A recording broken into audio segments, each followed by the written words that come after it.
Are we sharing screen? Yep. Great. I believe. Yep, on our shared screen. Go ahead. Hello, and welcome to the first module of the RAILect course, RAILect being responsible AI for lectures, but we will be probably accidentally calling it RAILect throughout. So there's 5 modules, and this is our first module on using generative AI. And why did we start here? What's your view on this? My view on this and why it's good to start here is it's a place where you can really jump into it. Exactly. You can really get your hands dirty and really try it out and actually see what we're talking about. Exactly. And we may find that lecturers already who are doing this course are already using AI in their teaching, in which case they may not get as much out of this. But the discussion on AI in university education was superpowered when generative AI really hit the scene a few years ago, and it's become a hot topic. Absolutely. And actually from what I've seen and from discussions and what I'm reading as well, it kind of felt like at the start, a lot of universities kind of were like, what are we going to do? And they all blocked it, or they shut it down, or didn't allow it. And then over time realized, oh, actually, no, we need a longer term vision. We need a vision of how we're going to use this, how we're going to integrate this. Absolutely. So, well, I thought maybe I should say who I am, and you can say who you are. That sounds like a good place to start. So I'm Lily Clements. I'm a data scientist, and I'm work at IDEMS. Yeah. PhD in statistics, and so formerly a statistician. Formally, but now definitely you identify. Yeah. Not formally. Well, I suppose you identify now as a data scientist, and I think that's important. My background was I was a pure mathematician, but I became most well known as a data educator, and in recent years, it really has been my role in data science, which is again defined, and with responsible AI, which has defined a lot of the work that we do. And that's kind of more in the next video. We discuss a bit more about data science and statistics and those differences. And responsible AI comes in as well. Of course.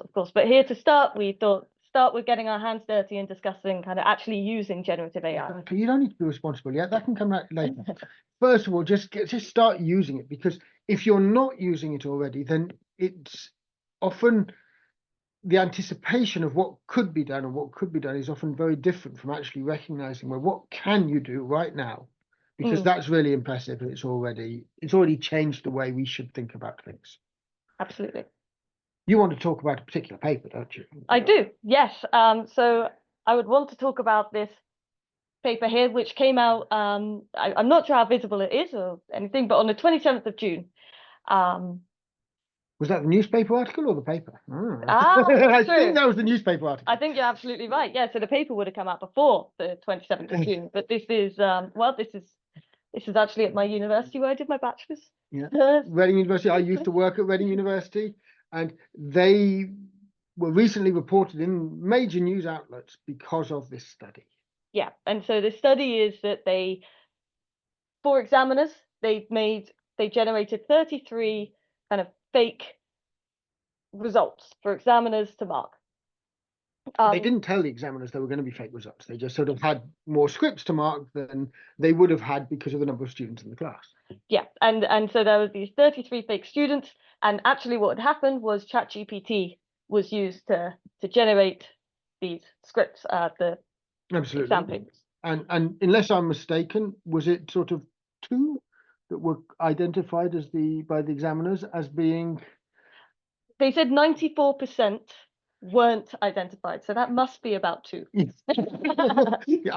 My calculations have that as 2. So I believe 2 out of the 33 were not identified. And the other 31 were not identified as being, things which should be put up for plagiarism or generated in different ways.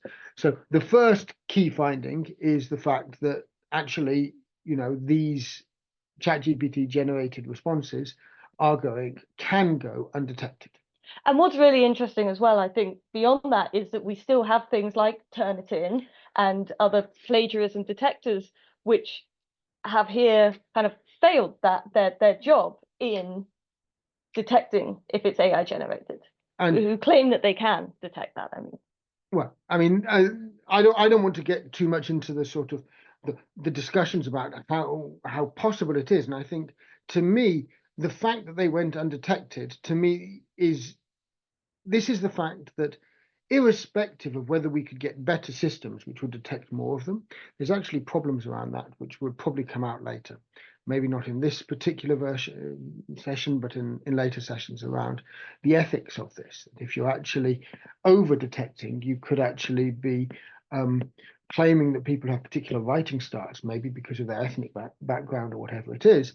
You actually mistake them for AI. And so there's been these instances as well, the other way on, where somebody's work is recognized as being AI generated, and they actually wrote it in a room with no computer access or nothing. So it was clearly something that they had written, and it was still went through the sort of automated detection saying, no, this is AI generated.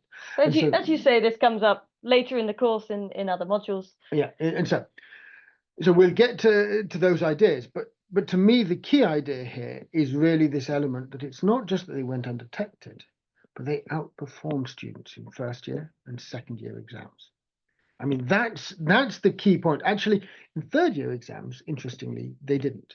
It wasn't as good as students' performance in third year exams, but in all the first and second year exams for which this study, included in this study, the AI outperformed the students. And that's what this kind of graph on the slides is showing, is that it's showing this for these different modules, and those first two are for year one. The orange is for the real person, and the purple line is for the AI. Yeah. And then they're in kind of 6 blocks, and those first two are for your first years, the second two are for your second years, and I think the third one is your third year. Yeah, and the final one is the overall average. Yeah. And this is what's so important now. It's sort of, and I think there's a really interesting point about the third year, where right now it's very reassuring to me that the third year one did not outperform. And this is reassuring because this is what we'd currently expect now. That the AI is doing a pretty good job of regurgitating information, putting information out there. But once you get to deeper reflection, that's where it's really struggling. And that's where actually you'd hope by the third year, students are having more sophisticated thinking, you're actually getting much deeper insights coming out. And the AI is struggling with that. It's struggling to match that. And this is roughly what we would have hoped. That we know AI has passed Turing tests in a number of different formats. So the Turing test being, sorry. Very good. The Turing test being back many years before AI had any of these capabilities, it was conceptualized what a sensible test would be to see that whether how that AI had reached a certain level. And that level was, if you have an interaction between two humans and it's observed by another human, and that same human also observes interactions between a human and an AI, can the human reliably identify the AI interaction? And if you can't, then essentially the AI has passed the Turing test. And this was a really important one, because if you think about that, this is really saying that an external observer can't know whether an interaction between a human and some is with an AI or not. And so it's not just that the person in the interaction can't tell, but an external observer can't tell. And that's really important. And the fact that there are instances where this has now been tried, and various versions of AI under specific circumstances seem to have passed. I'm being quite careful with my language. That's a really big breakthrough. And that's only happened very recently in the last few years. And it's generative AI which has led that. And this is also what's now coming to the fact that actually our simple exams, our first year exams, our school exams and other, it is not clear that we can actually, that the way they're formulated and the depth of sort of reasoning, that it is going to be possible to distinguish between AI and human submissions. And that means we need to rethink how we do education. And it's not something to be taken, I think, that negatively. It is something to be really aware of. But if we know how to work with this, we will go through over the next few weeks and try to make the case that actually it's possible in those contexts, in that circumstance, to be hopeful about the education we can give. And that's really the essence of this course. Very well summarized. Thank you. Well, do you want to sort of dig into the fact that, well, given that conclusion, what are we doing this session? What is this week about? Great question. And I guess that leads us to our next slide. Yeah. Which is that this week is about using generative AI. So firstly, what is generative AI? Generative AI can generate text, code. It's kind of I guess like a chatbot. AI that you talk to and it gives things back. Yeah. It can generate text, code, and here we're talking about media as well, images, it can help you kind of create content, brainstorm ideas. And I suppose the key point here, and this is where this week is very much your domain, is one of the reasons you call yourself a data scientist now is you're deeply engaged in using this in all sorts of different ways, and you're using it from all the angles, from actually sort of using it in your reporting, in the reports you write for us as an organization, in almost all aspects of your work, from the coding to everything else. But it's not just the fact that you're a user, you're actually behind the scenes on some of the data analysis on these things as well. So fundamentally, this has become, AI has become a central part of your working life. Absolutely, and it's not only that, but it's increased my efficiency a lot. It's taken those even those less interesting tasks. It's taken them and it's doing the less fun bits for me, and I get to focus more on the hard problems. And so this is the first thing that I think is really important. The power of generative AI to be able to take someone who is actually highly skilled, you have a PhD, you're pretty competent in a number of different ways, and your efficiency, I've seen it just, increase immensely, not just because you are a data scientist, you're working on problems relating to using AI yourself, but you're also using generative AI in your day-to-day. And this is something where we want, in this first session, to really get others to recognize whatever you're teaching. It doesn't matter whether you're lecturing English literature, medieval French literature. I had a good friend who was working on that. And, philosophy, psychology, biology, maths. It doesn't matter, any of these subjects. We think generative AI is going to have an impact on how you teach, what you teach, and the first thing you need to probably do is use it. And it's not hard to just get in and get stuck in using it. And that's what we're kind of trying to show here is throughout this presentation, showing different ways that you can use it. And we've kind of wholly split this up into 3 different sections, just from our discussions of ideation, iteration, and polishing. And we should be clear here that this sort of division, when you look at other people thinking about this, this is not unique to us. This sort of division exists a bit elsewhere, but we've not heard it articulated quite like this. And so it might be, as you sort of look out at other people thinking about this, the same ideas may be presented in different ways. We don't claim that the sort of thinking on this is at all really originally ours, but we can't also state that right now this would be a classification that there would be consensus behind. But we think this is an important classification. I suppose before we dig into each of these 3 areas, one of the things that I think is important is this distinction. Why do we want to distinguish between the different ways of using it? Because there's different stages of tasks that you can achieve with AI. And because when you use AI, for me anyway, it's not that I use it once and then I'm done. I'll use it to kind of create these ideas, I'll iterate on them. And it might be that I already have the idea and then I iterate. So it doesn't have to be a linear process of, okay, you do A, then B, then C. I think more concretely, when you use AI, your uses of AI really can be classified into these 3 things. Yes. And they are distinct.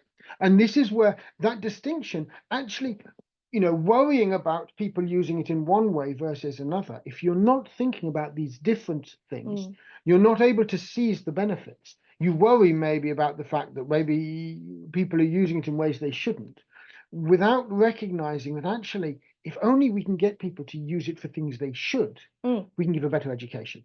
And so part of that is recognizing, well, these are all things that you can use it for, and arguably you should. And that's the case we're going to try and build.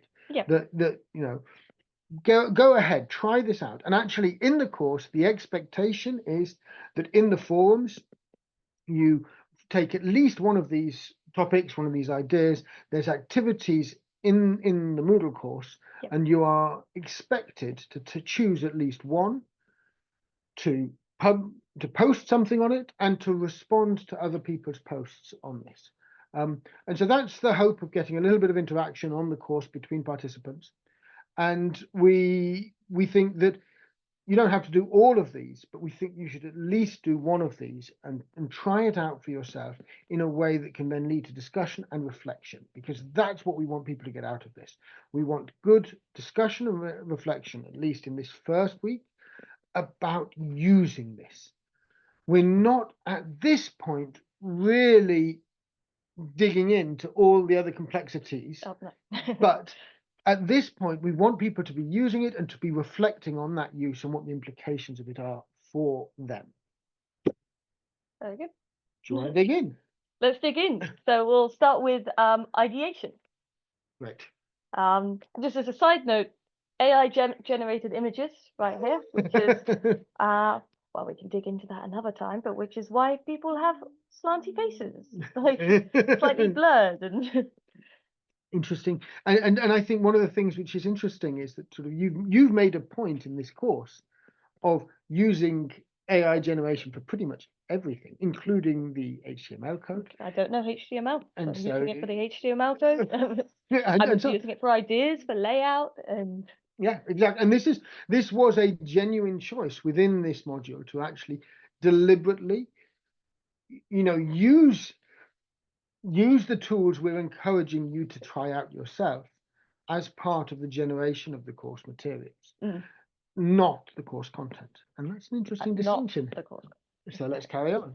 Carry on. So the ideation phase, so this is about just generating these ideas quickly. You're starting off, you've got your blank page, you want to have a bunch of different diverse ideas of how to get started. And why is this so important? Well, I know I'm terrible with this page. Now I'm lucky. I'm now at a position in my career where I don't often have to start with a blank page. I can ask other people to start with a blank page, and I then iterate on them. But the point is that actually neither does anyone else anymore, because you can ask ChatGPT or something else to start and to get rid of that blank page syndrome, and then you can work and you can critique from there. And so let's dig into a bit what that might look like. Yeah, so we've kind of split this into three. So text, code, and media. And media, we focused on images, not because images are the only thing, but because images actually illustrate all the key points. Great. So, text. Really, this is what people think of. And this is really what, it's ironic in some sense that, was it DALL-E was the image generation sort of generative AI piece, which preceded ChatGPT and was actually very successful, but nobody really took notice of it until ChatGPT came along. And it is the text piece which is exactly where all the attention came. Yeah, well, because I for me personally, I didn't see the importance of, well, I didn't think about it before. Yeah. But then you start playing with the text and you go, oh, I wonder if it could help with this. I wonder if it could do that. And you start expanding and then seeing, oh, it can help with these other areas. But let's start with text. Yes. So when you're doing ideation, what might this be?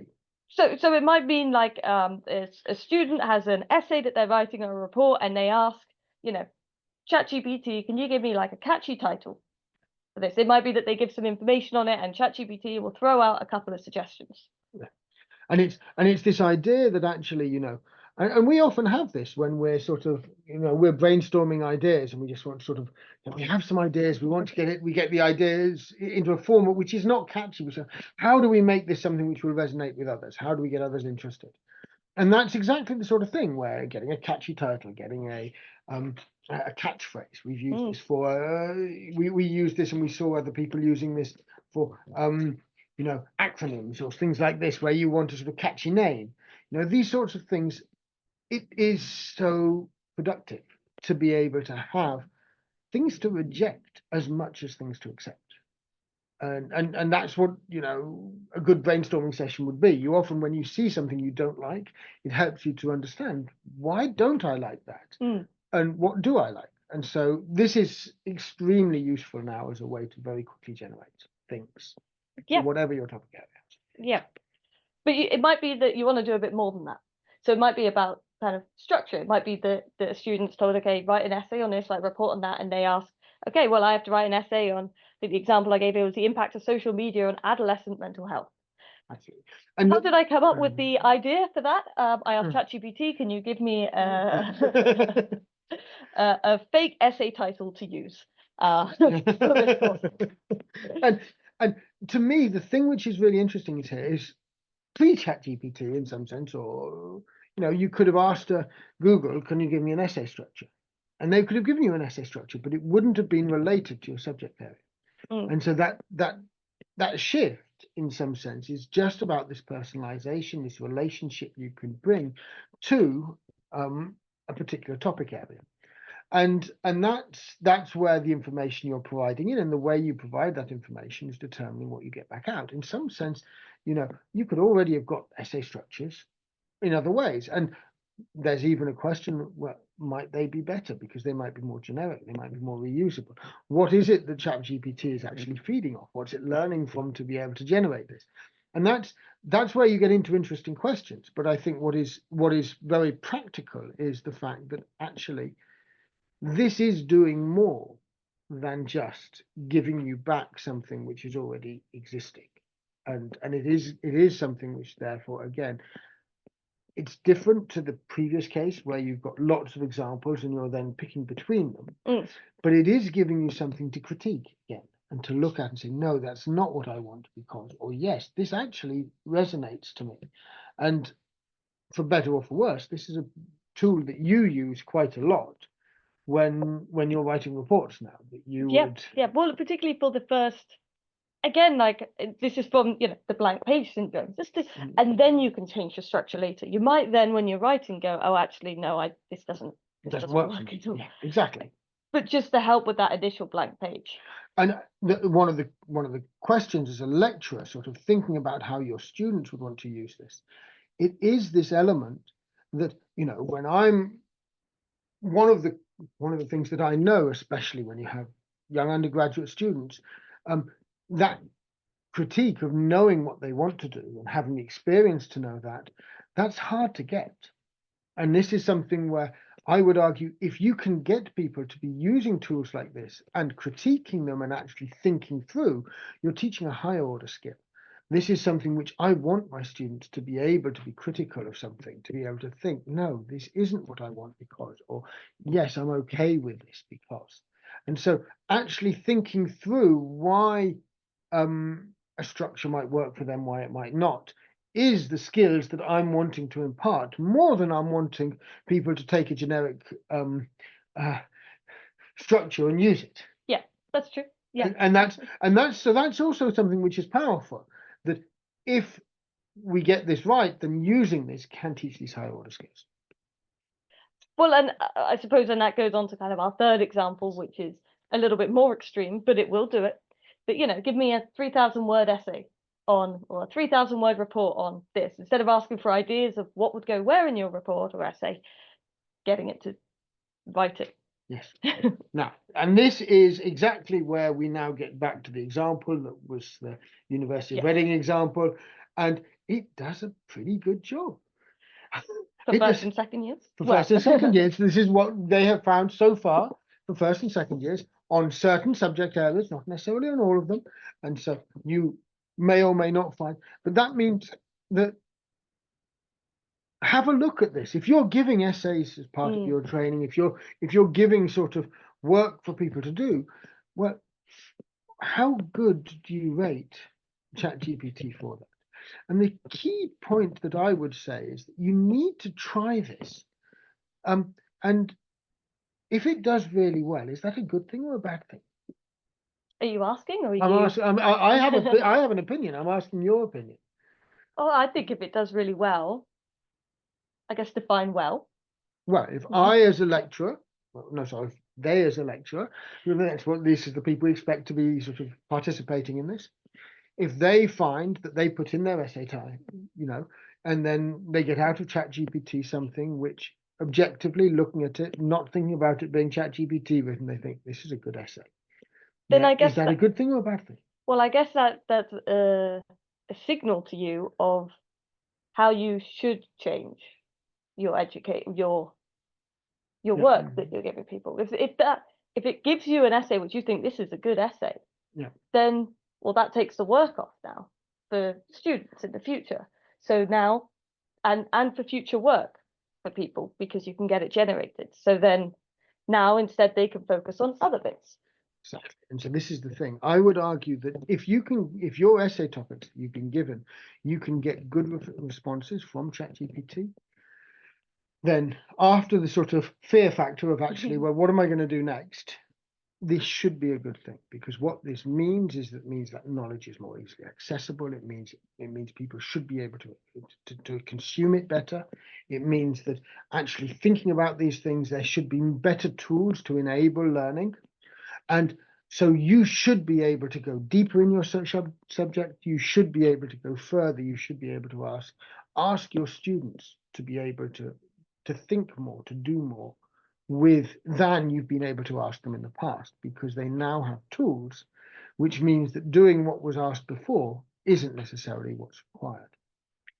Now, I should have some caveats here, because there are skills which computers can do, and this is the same as, mathematicians are actually quite lucky. And it's been very interesting talking to different disciplines about, about what's happened under AI.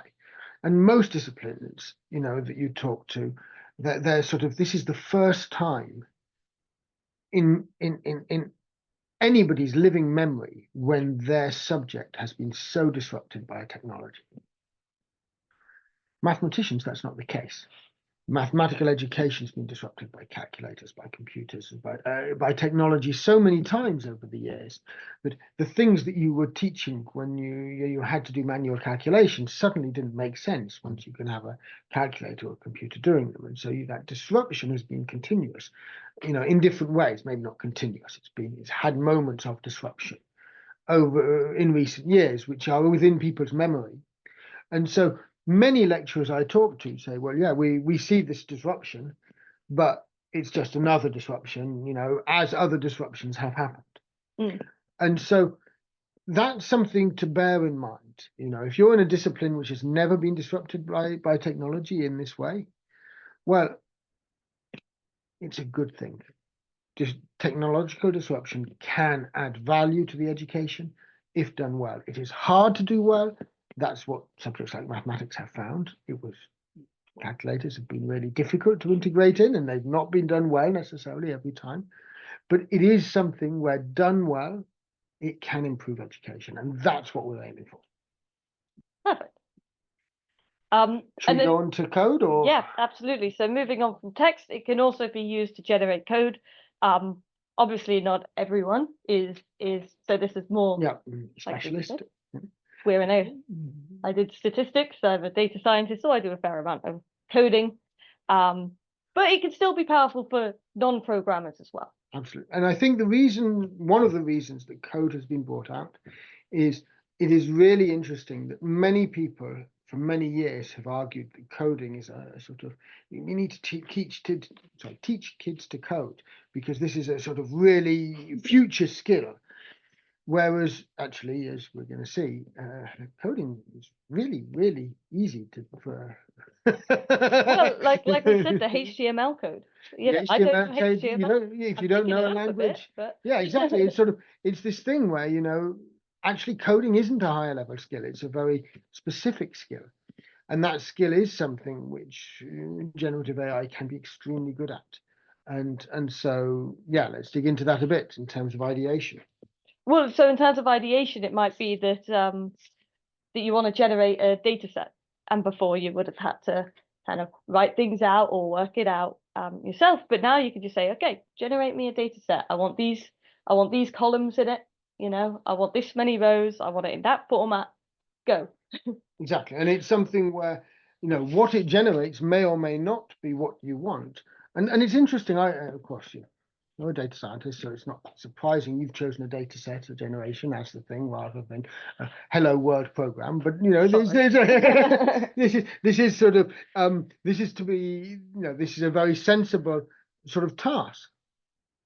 And one of the things that I think is so important on this is that you don't actually necessarily need to code anymore to generate this code, because the code you generate will pretty much do what it says on the tin. And so for me, this is really great, because I've always said I don't really care to teach people how to write code. I want to teach people how to read code.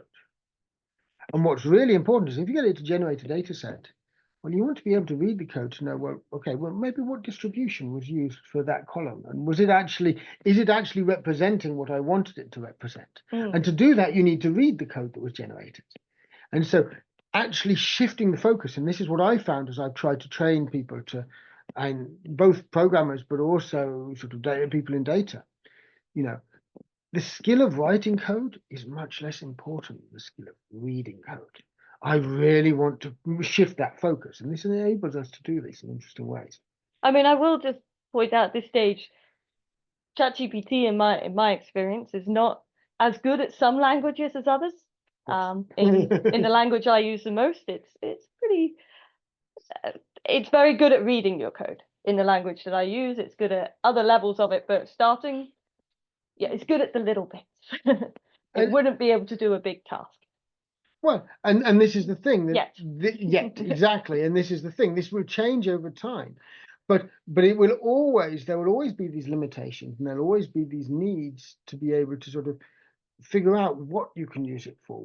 But that's exactly where, as lecturers, the more you integrate these tools, you know, so that it is almost expected that your students use them, that they because these are the tools they'll have access to in the future, the more you're building people with the skills they need to be really effective and efficient in whatever they go on to do. And leading on, you can also ask it to help you with other things. So for example, you know, how do I read this file into Python using this? And you can even like troubleshoot with ChatGPT, you know, saying, well, I'm getting this problem and that problem. Why is this happening? And it will help you out. Maybe this is moving more into the next phase Of iteration. Yeah. But still it can, you know, you can ask, okay, can you give me some code to do this? And it will. And as David said, you can then read through it, check it. Is it doing what you expected it to do? Are you giving me that normal distribution? And if you look at this code, one of the things I like is, of course, that code's pretty well documented, which is exactly where, again, this is the sort of thing, we'll come to this again in a minute, it's sort of the things that come out, you know, they're often good practice can be built into the sort of tools, and if it's not built in yet, it will be built in the future. And so this is the sort of thing where actually there's a lot of learning which comes out from this in ways which can be very beneficial. So using these tools, whether it's for text or code, we should get on to media, you know, is something which, if we can encourage this in students, we're giving them the skills that they can use in the future for their work, in their working life, or in other things they may want to do. Yeah, there's less limits, and I guess that leads to media, because now there's not even limitations in getting kind of that visual content in your essay, in your report, in whatever the student's assignment is, or when they go into the real world, what they're faced with there. You can now ask, you know, here kind of, okay, I want to have an icon related to sustainable energy in my assignment, and you can ask, okay, give me different ideas of icon, and it's given us some interesting windmills, very interesting windmills, solar powers. You know, it's mixed ideas together of having a green light bulb to show greenness in light bulbs, and it will generate for you lots of different things that you can then move on to for the next stage or phase or task. if you want to move on, you keep on using these tools, of then iterating on it. And I think this is a good transition, because this idea, particularly with images, very often, if you're wanting to use it for ideation, the image you're going to get back is going to be one you want to iterate on. It's going to be one you say, wow, I really like the idea behind that, but this is actually what I was thinking. And so I suppose this brings us brilliantly on into iteration. And it's almost as if you thought about this transition. Well, and it's with these images that where I've seen the most progression over the course of the last year or so of ChatGPT and DALL-E. But we can get onto that.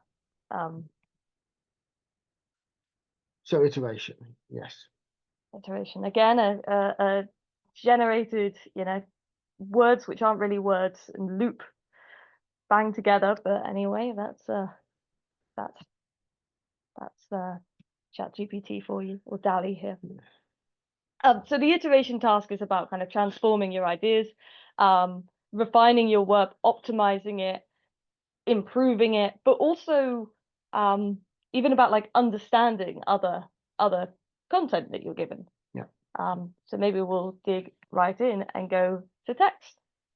Absolutely. So before as we're digging into text, this idea that you actually can take AI generated content or content you've generated yourself and say, actually, can I use AI to improve this? And I think it's really important that this could be either, because if you are, let's say, not a native speaker, you're writing in a language which is not your own, particularly if that language is English, because ChatGPT doesn't necessarily work as well in minority languages, but there are a number of languages where you can use AI and that will improve in the future. But, if you have the tools in a language and you're not a native speaker, then it's absolutely sensible to say, well, it's more than just a grammar check or a spelling checker. It's something which can actually help with the structure of the language. Are you actually, do your sentences, have phrases within them that make sense in the language or not? And you can actually find that it can really help improve a text you've written if you're, even for native speakers who are not necessarily that good at linguistically, like myself. So when you've forgotten a word, exactly. You're like, what's that word I want? It means this and this and this. ChatGPT's remembered the word I want. But there are other ways you could have done that. You could have looked at synonyms, and you could have looked. So this is the thing where it's not necessarily that different in some cases. The place where it really distinguishes itself for iteration is when you have something which is pretty complete, but you're wanting to sort of say, okay, can I iterate on it to make it better, to improve the language, to think of it in a different way? What are some of the examples you've got? Well, so one of the examples is let's say you've got your lecture notes. A student might have their lecture notes, and okay, it doesn't resonate with them. Maybe they're not getting a specific idea in it. I mean, I'm a data scientist, as we said, so I've picked standard deviation as my example because I love how simply things like ChatGPT can explain to you standard deviation. And so, say, explain to me standard deviation, like I have no statistical knowledge, enter. And the student might want to do that about a subject or a topic related to their subject, or just their entire notes. Exactly. And so actually being able to take something and actually frame it in a different format, think of it differently. Now, there's some danger around this because it won't always get this right. No, absolutely not. And so this is where I guess we need to now be aware of ChatGPT, of these generative AI tools, and aware as, I guess, a lecturer of where these misunderstandings can happen. And this is exactly why we really encourage you to sort of actually use this. So, if you are having lecture notes which you're providing, try putting them into ChatGPT and saying, can you summarize these to me in a really simple language or whatever it is, and to see whether what comes out actually resonates or not. And these are sort of really interesting questions, because your students will probably be doing this. Because if they are finding they're struggling with the framing of it, it's a very useful tool to do that. And in the right context, this can be extremely useful. But it's exactly the point where we're now getting, particularly with the iteration, into this point where we're starting to get to a danger zone. Because ChatGPT doesn't understand anything.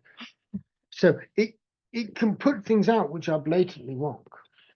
And, being able to understand how some of these misunderstandings could emerge, and how, what this means, is really, really important.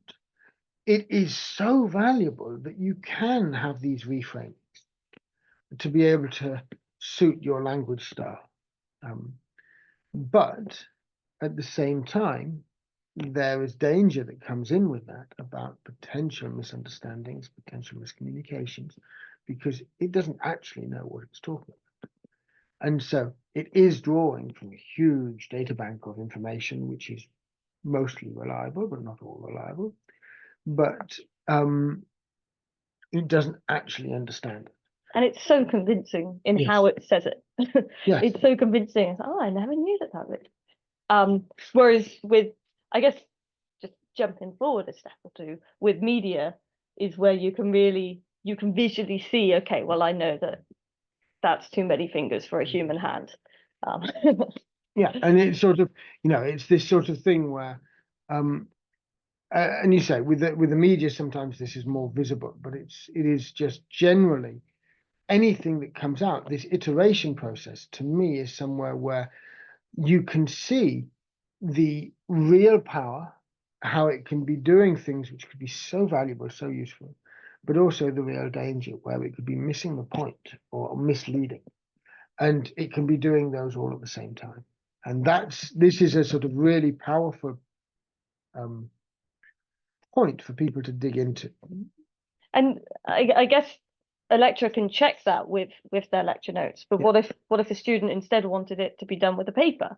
Yes. What if instead they're doing a literature review, and in my day you'd read the abstract to see if that's the paper that you're interested in. I think now you can probably summarize this paper for me, and well, there you go, and it will. And I think this is really, again, the importance of this. And there's a lot of in the news as well about AI generated papers. So this is your robots talking to robots. If you have an AI generated paper and you summarize it by AI. But anyway, that's where things are going to get. But more seriously, this element where actually being able to do some of the tasks that you would normally associate with wanting to instill, this ability to summarize, the fact that some of this can be done now. Again, is it something where, what skills are we wanting to impart? You've got to try this out. You've got to get this idea of actually your students will be doing this. They will be using this. How can you encourage them, and how can you help them so that they can do it well? And for that, you've got to have an idea of what it's doing. So try it. See what it does. Take a few of the papers that you know well and get it to summarize them, and actually see, okay, is it picking out the key points? Is it missing key points? How should you be, encouraging students to sort of learn to use these tools, but then to actually get the depth? Because that's one of the sort of real concerns around this, is that, a good paper is well written, it's carefully written. And it's carefully written because there's often subtle details which really matter. And that subtlety will almost certainly be lost. It's, I'm afraid it's not going to be any time soon when, these tools become good at subtlety. It's sort of almost by definition, their nature, the way they're doing the analysis means subtlety is likely to be lost. And so actually, how does this sort of transform? How does actually being able to get, what they do is they cut through the noise. And that they do quite well. So cutting through the noise is exactly what they're trained and designed to do. The subtlety can be lost. So I wonder how that changes how we think about teaching, how we think about helping students to work with papers and on papers. Maybe we sort of expect people to do a literature review differently now that they have a tool like this to be able to help them to cut through the noise. What are we wanting to teach students how to do? It's a really interesting one because you can't check all the papers before to make sure. You could check your lecture notes, but you can't check all the papers. I've not thought of it in the way with the subtlety before, which is a really nice point to put it like that. But I guess part of the key here is we have lecturers who are the people who are going to take this forward and who are going to use this. They understand their topic area, they're experts in this. And so being able to sort of think about, okay, well, what matters and what doesn't matter? How is it that actually, what are the things that you need to draw people's attention to, which are going to be different to what you might have done before? And I would argue this is one of the areas of this iteration where actually taking something like a paper and iterating and saying, okay, can you improve this? This is where for the writing, these issues about AI generated papers is very interesting, because if you're not a native speaker, if you just if you have a paper which is not that clearly written, using AI to clarify the language, to improve the language, is a very sensible thing to do. And so, another thing you could have done is can you rewrite this paper in sort of clear, or to meet this particular word limit? Or I'm submitting a paper to this journal. Yes. Do you think can you? Yeah, can you put it into the right sort of format? No, this is my paper. Can you put it into a format which is sort of sensible for this journal? And I'm not saying it can do these things well. I'm saying in theory, some of these things people will use it for this. And I can't say that from a student perspective that you're working and so on. We can't say that this is necessarily going to be bad. If it's bad now, it might not be bad later. and this is where, at the heart of this, using ChatGPT is really critical. Yes, I was going to add to that, but I can't remember what I was going to say now. I know that changing the question is one that comes, that's module 4, but perhaps even a question on, compare this paper to this summary, Absolutely. Anyway. And we will get on to this. This is exactly what we're going to be moving on to as we go in the course.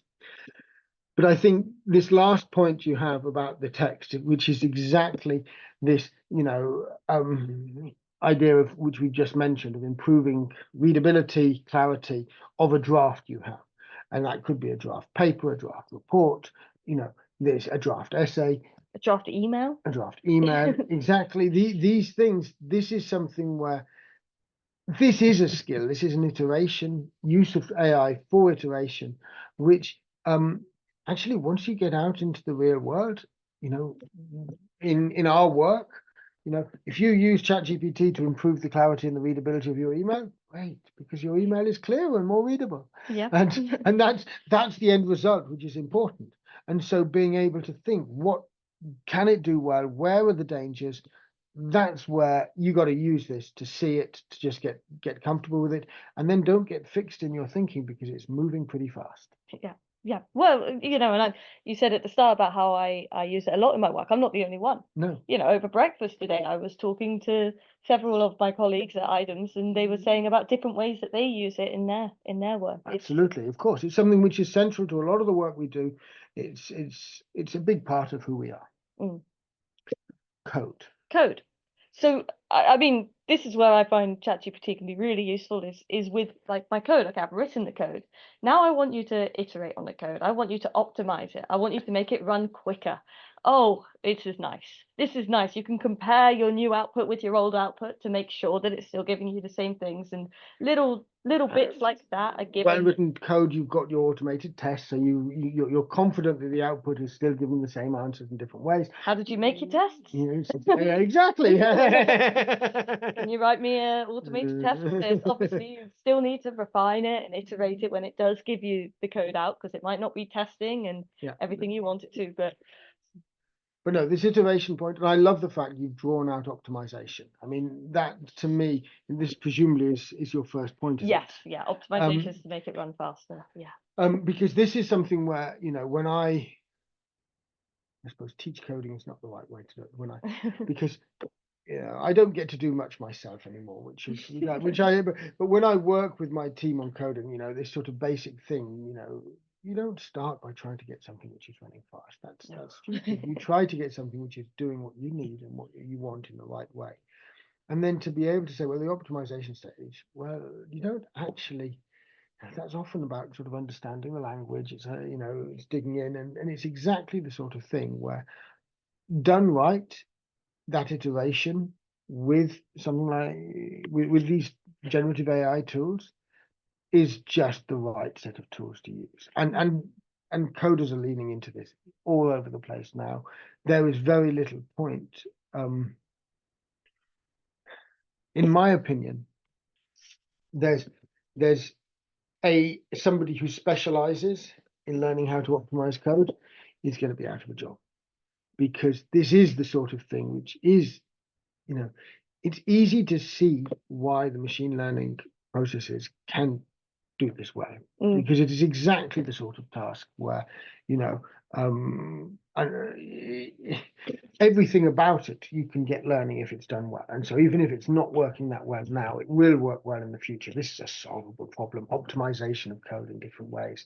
There's all sorts of things where I would expect over time this to be something where it would just be standard practice to write whatever you've written, however you've written it, to then go through an optimization process, which is a separate process, and that process will use AI, and this is just natural. So that iteration is so obvious. I mean, the only I guess caveat or thing to say about it is the fact that generative AI gets updated every so often, but actually, I mean, I use a lot of open source code, as I think a lot of people do, and actually sometimes the best optimization can't be found through ChatGPT if it's not there. And that was definitely the case kind of a year ago, before I think that they updated around January. So before the most recent, or before that update around, January 2024. January 2024, sorry. But before then, when I was trying to update my code, optimize my code, actually sometimes I had to work with the robots of it giving me this, and then I'm like, well, yeah, okay, I see what you're doing there, but actually I'm now gonna put in this bit because I know that this bit's better. And that's exactly where you then get that sort of race against the sort of people creating better code, actually creating the system, and the AI, which is learning from what's it learning from? It's learning from things in the past always, and so it actually needs to catch up in different ways. So yeah, it's exactly the sort of thing where there's sort of interesting tensions, but it's a really useful tool. Yeah, absolutely. And another way, as one that David kind of alluded to earlier, is kind of, here's some code. Can you tell me what this is doing? Yes. And actually being able to learn how to read code and actually disentangle it. This is what I want. No. When I've been working with sort of relatively junior programmers in different ways, this is the thing that I want them to be learning and doing and iterating on, and actually seeing, do they understand what code is doing, and to have tools which can break that down, and then you can go and compare it to the code and say, is it getting it right? Is it not getting it right? It might not always be getting it right, but that's exactly this idea of, oh, okay, I can see why it's saying that, because what it's saying is related to what the code is saying. And this is exactly where learning to read code and understand what it's saying and using it for these sorts of things. Perfect. Great. And then moving on to media. Again, you can, so we saw before that we got our different images, our different icons, but now you might want to iterate on it. And as David pointed out, generally most times you're not going to be happy with the first image that's given. Or at least not at the moment. Maybe it will. Well, even if you are happy, there are ways you might want to iterate to be able to get more individuality, to make it more something which resonates for you. Yeah. So for example, it gave me a windmill with 5 spokes. So then asking it, okay, this has 5, I'd like to have 3, and then it will do that for you. Absolutely. And I think that, excuse me, I think there's sort of really, this element of being able to iterate on the images, not just to get to what you want, but to be able to think about the different things you can get. And this is where this iteration process, you know, one of the things that I love, which you've said quite often when you're doing images, is once you go down a bit of a rabbit hole, you can actually get stuck and thinking about, well, what does iteration, this sort of iteration mean? How can you be iterating on these things constructively? That's a skill in itself. Mm. Learning how to talk to the robots as well. I know that before, when I've got it to generate me an image and I've got down a rabbit hole, then I'm like, okay, I kind of want to go back to that message kind of 10 messages ago. I want you to forget about these last. So I'll take that image and I'll start a new chat with you with this image. Yeah. And it used to anyway say to me, I'm sorry, I cannot comment on that image. But if I say to it, you generated this image for me earlier, and then I give it to it, then it goes, hey, I can now continue and help you. Yeah.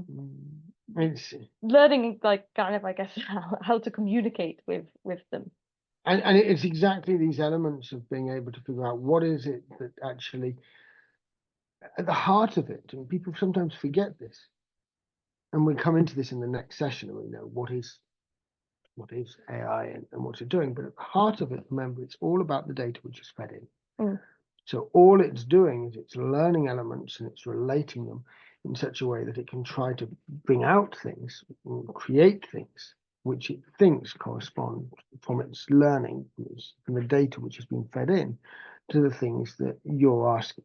And it's something where it's great. It's really important to recognize this element of iteration and how it just simply is a process that you can go through with these tools. And that's what they are. They're tools, and we should never forget that. That's all they are. They're very powerful tools, but they are just tools which we can use. Shall we move on? Great. Yeah. To polishing, because really, for the images, again, that's what the iterations are leading to. Yeah, absolutely. So we've done our iteration, we've done our ideation, the word escaped me. And so now it's about the polishing, about those kind of, I don't want to call it finishing touches. She's not finishing. But the finishing touches as far as AI is concerned. And I think the key thing there is it's sort of recognizing that, how is this different to the iteration? I mean, fundamentally, to me, it is about this difference between actual iterations can be substantive changes. Mm. They can really change the nature and the substance. Whereas polishing touches, the key here is you're not wanting to change the substance. You're just wanting to change the form in some sense. And that's it's a subtle difference between these two phases. But it's I think it's a really important difference. And the fact that you can achieve both, is a subtle and important difference in the way you can use these tools. Great. And so let's jump in with text and how we can achieve kind of polishing with text. Yeah. Shall I go click for it? Go for it. Let's carry on. Let's jump straight in.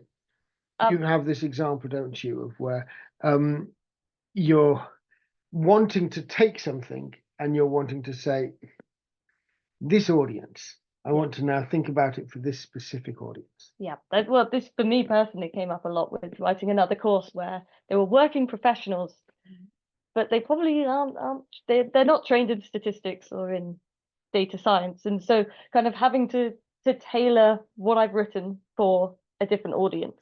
Yeah, and let's think how this is different to sort of your previous example in the was it iteration, or where you're sort of saying, present standard deviation to me as if I know nothing. Sorry. Go on. Oh, well, no, I was just going to dig into that, but you go. Well, okay. Well, and I was just going to say that this idea that on the one hand, what you're doing is you're trying to sort of iterate and get that from giving it almost enough rope to hang itself in some sense. And you're Sure. accepting that this is something where it's like what could come back could be almost anything. We talked then about the Yes. danger of getting something, which might not be correct and so on. Yeah, that's a great way to put it. Yeah. Whereas with the polishing, what you're trying to do is you're trying to frame it so that it doesn't change the substance. And that what it's doing is just reframing what you've got for another audience. So with the polishing, in a way, you can tell if the robots are doing it right or wrong. In a sense, yes, exactly. And it's sort of because you are wanting to make sure in this context that what you are wanting to polish or to frame doesn't lose its meaning or its whatever it is that you're trying to get. And I think that the fact that when you're reframing and you're taking these big stroke iterations, you're almost encouraging it to go beyond what you were thinking. Yes.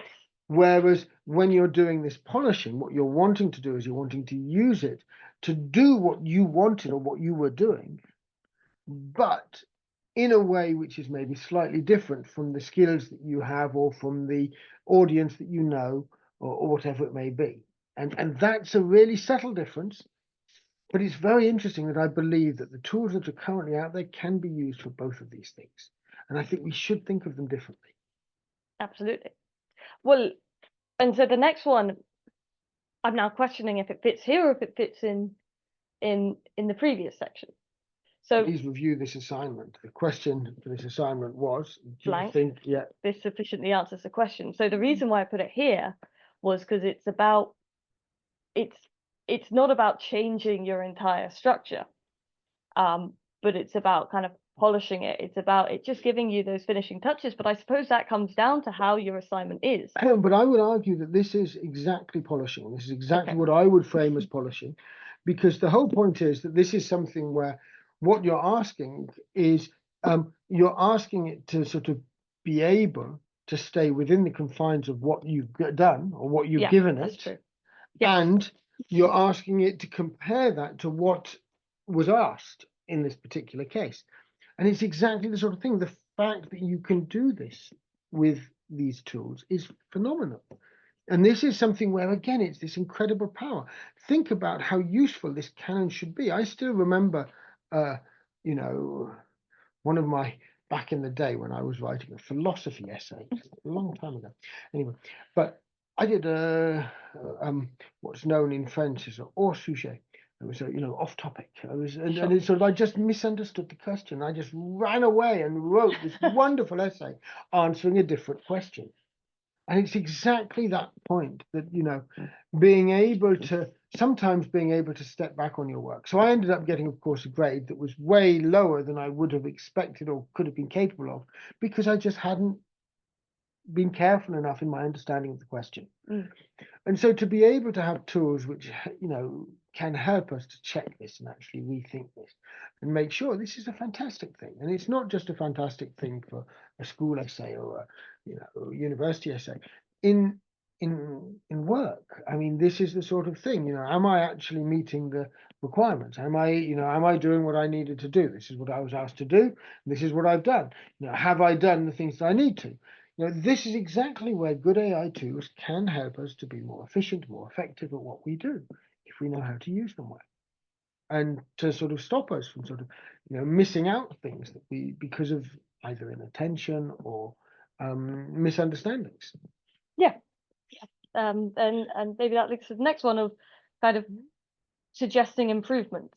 And it's exactly the same point. It's this sort of small iterations to be able to, where you're not wanting it to change the substance, but you are recognizing, just like if you were to get a friend or a colleague to read through and to proofread, well, here you have a friend who's always available. and it's I'm not saying this should replace asking other people to do this. I'm saying that this is just this is a tool, and it's always going to be available in the future. Yeah, and then of course this doesn't cover. We're not covering everything here. One that just came to mind is about you've written an essay or an assignment or anything, and you've got your appendix list at the end, and you Harvard referenced it, but it needs to be referenced in Oxford reference instead. Yeah, Yeah, exactly. I'll just that in and and it's the sort of thing where, again, conversion tools could exist to do this. Yeah. But but do you have access to them? Do you know how to use them and so on? Whereas this is a one-size-fits-all opportunity to sort of really help in this way. So I'm, what we're trying to suggest here, as you think about how you use or learn to use this, and also how your students might be using AI, think about these three things. And we should get on to code and media quickly here. But I think while we're finishing with the text, using AI to generate text, whether it's small, title, a name, or large, an essay, is one thing. And that's what we would call the ideation, using it to generate those ideas. Now, of course, if you just submit that essay, it's not just ideation, it's something else. But if you're using it as a way to get an idea of what a good essay could be, then this can be nothing but productive. Then the iteration, to be able to take something that exists and improve on it, and make big changes, and actually sort of say, I really want this to be different. I don't want it to be the same, and that. But I want to get another perspective on it, another viewpoint, another version. Is really important, and the fact that it can be used for that sort of iteration is, I think, really, really valuable. And then finally, with the polishing again on the text, to be able to take text and say, please tweak it. Yeah, let's make it something which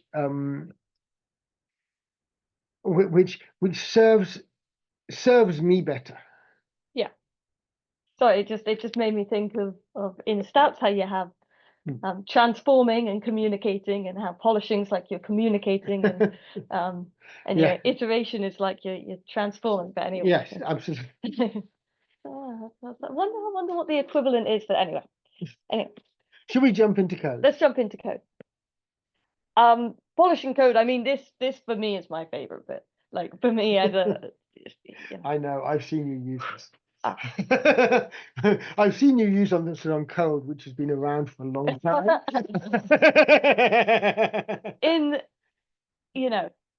That's an example of a document which is 4,000 lines long, made up of different functions, which is other people have written here and there, and we can't, for whatever reason,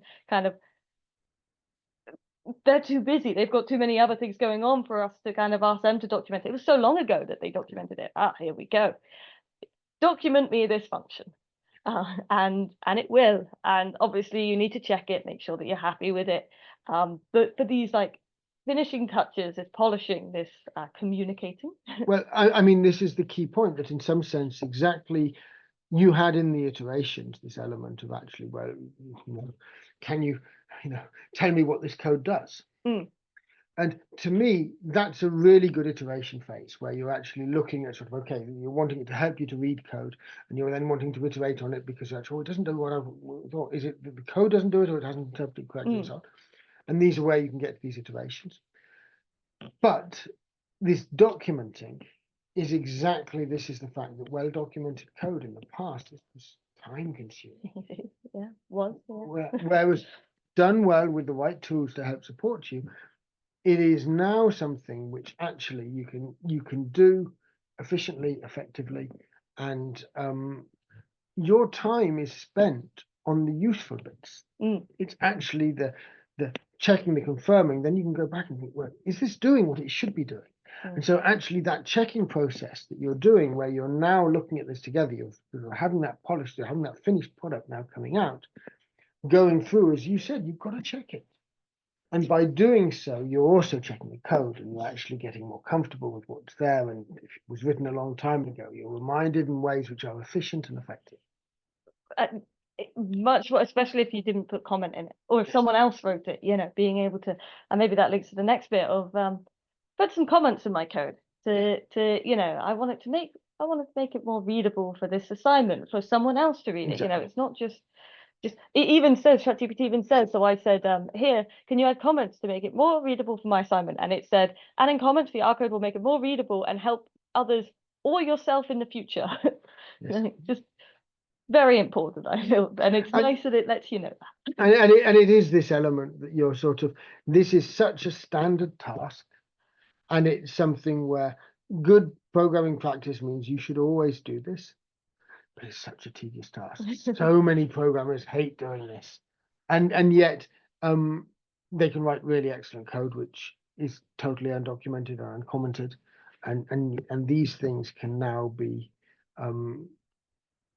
resolved retrospectively if need be, in ways which are really efficient and effective.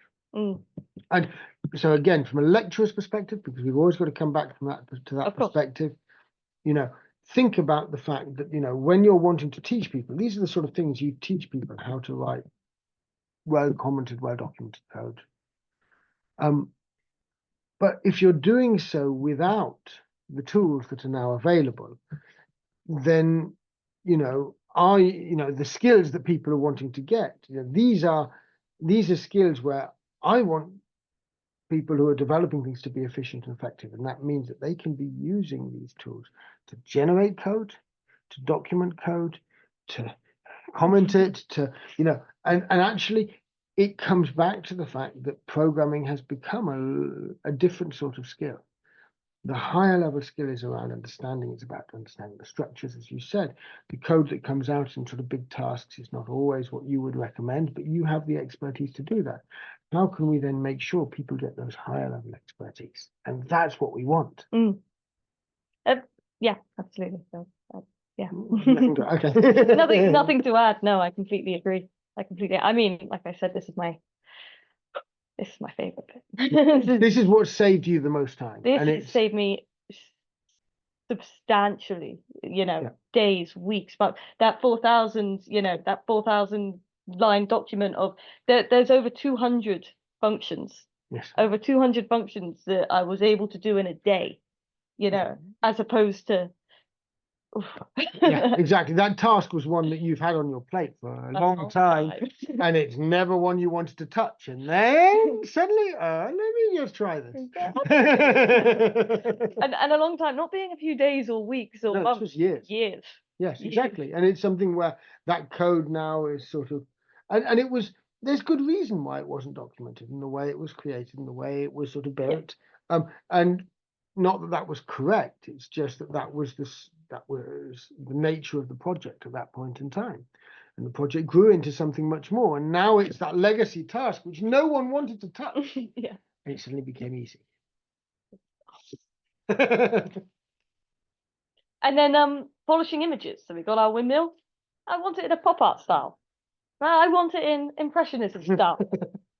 I want it in an abstract style. You know, you can play with it. You can you're no longer making these big transformations, but instead you're just changing it. I mean, it is a big transformation, but the substance of the image is still the same. And I love these different illustrations that you've got here, and the way that you've in this particular context, it's again, the images are beautiful at illustrating this, because you're no longer really changing the substance. Although I have noticed you've got 4. I did notice that as well when it gave it to me, but I'm sure that no, I don't have a problem with it. I mean, it looks like a very different sort of windmill. It's a sort of you know, it looks like a much more traditional sort of, you know, Netherlands style. But this is interesting and good. And this is exactly where this is a question: are you actually changing substance, or are you changing style? And that division between these two is often it's a fine line, especially with images. But I think again, it's that learning about thinking about how you're trying to do one or the other, and how big and small those changes can be. But anyway, this is I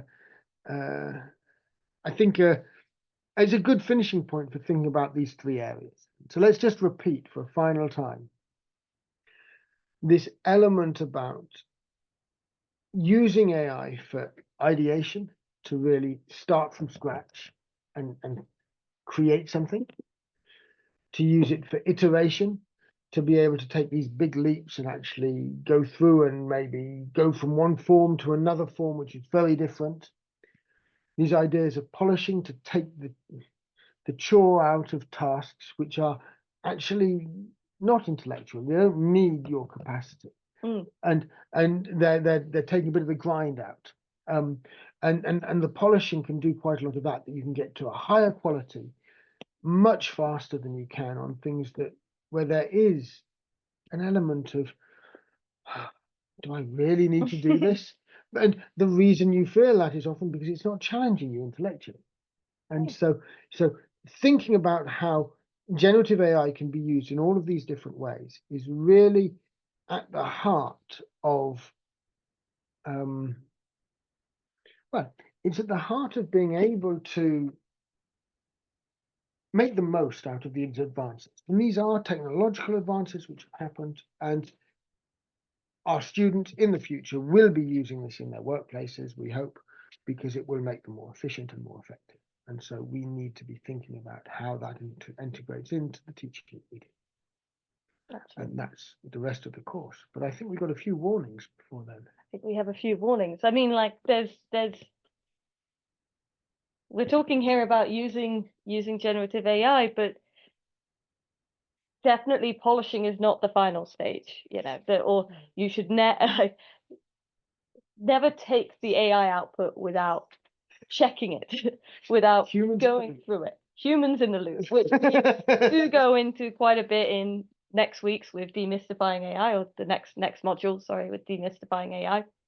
But kind of there are countless case studies and you know, which have come out mainly in the which have come out since ChatGPT became so accessible. You know, there's a mayor in Australia, and an article came out, or maybe not an article, but something came out which said that he was arrested in the year 2000 for corruption. He was never arrested for this, you know, so he's now looking at suing and taking legal action. There's a lawyer who said who used ChatGPT to generate case studies, not aware that they were doing that. They asked ChatGPT for some case studies, they got some, and they were great, and they used them. They didn't check them, but that's because they didn't know to check them. It wasn't you know, malicious or anything, but they were at one point facing potential sanctions for it. There's a teacher or a lecturer, I think a Harvard lecturer. Harvard lecturer. Yeah, who was accused by, you know, generative AI. Someone else wrote an essay, or someone else got a list of lecturers who have kind of abused their students, and it came up with his name. And he doesn't know how his name got in that list, but that has some real big implications. And the countless, you know, ChatGPT loves to make up like if citations, references, citations.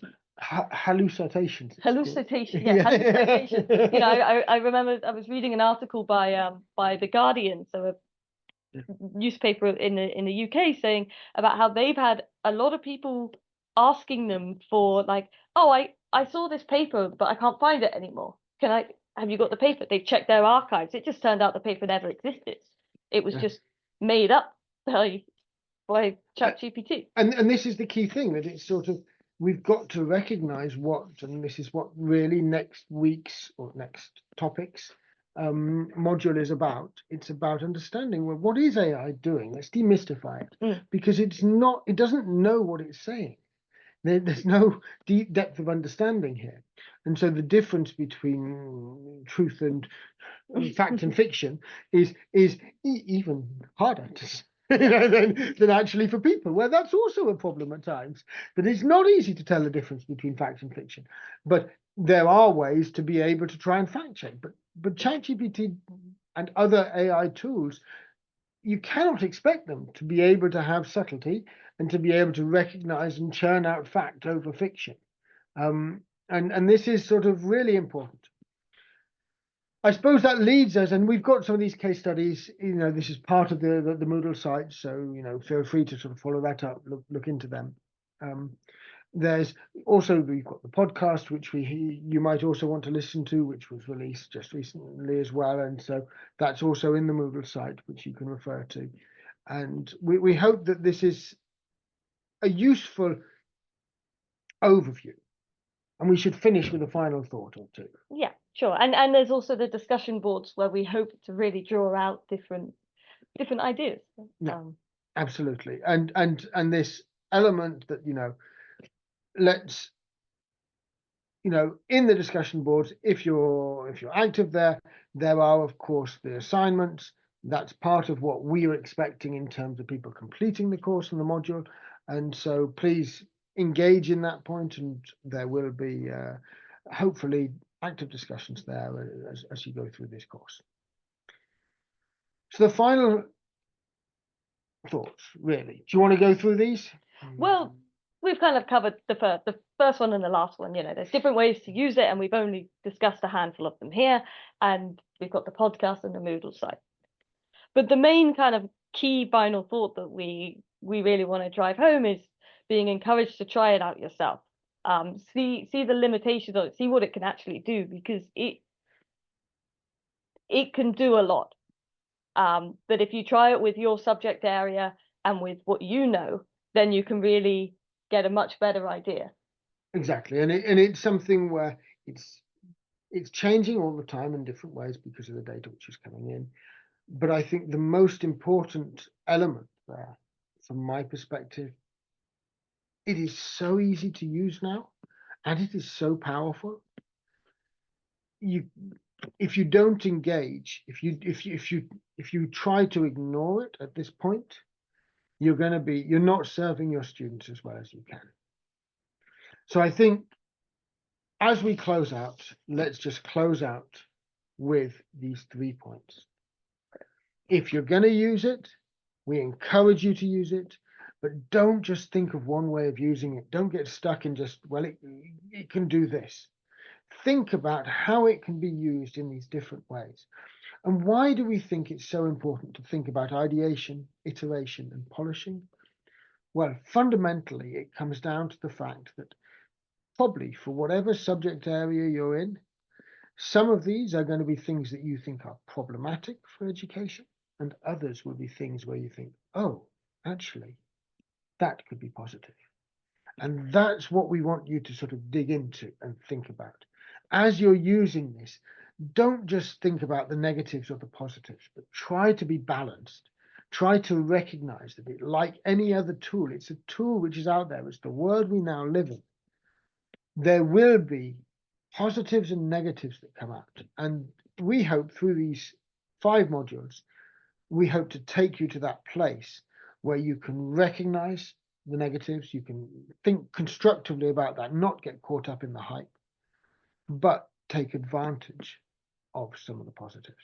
And that's where we think separating it out into these 3 different things, we hope that everybody will be able to find at least something to be optimistic about. Thank you very much. Thank you. Great. And we hope you enjoy this. I suppose it's a lecture. Thank you. Where do I? Stop share. Oh, we haven't stopped the video. No recording. Yeah, okay. I think I'll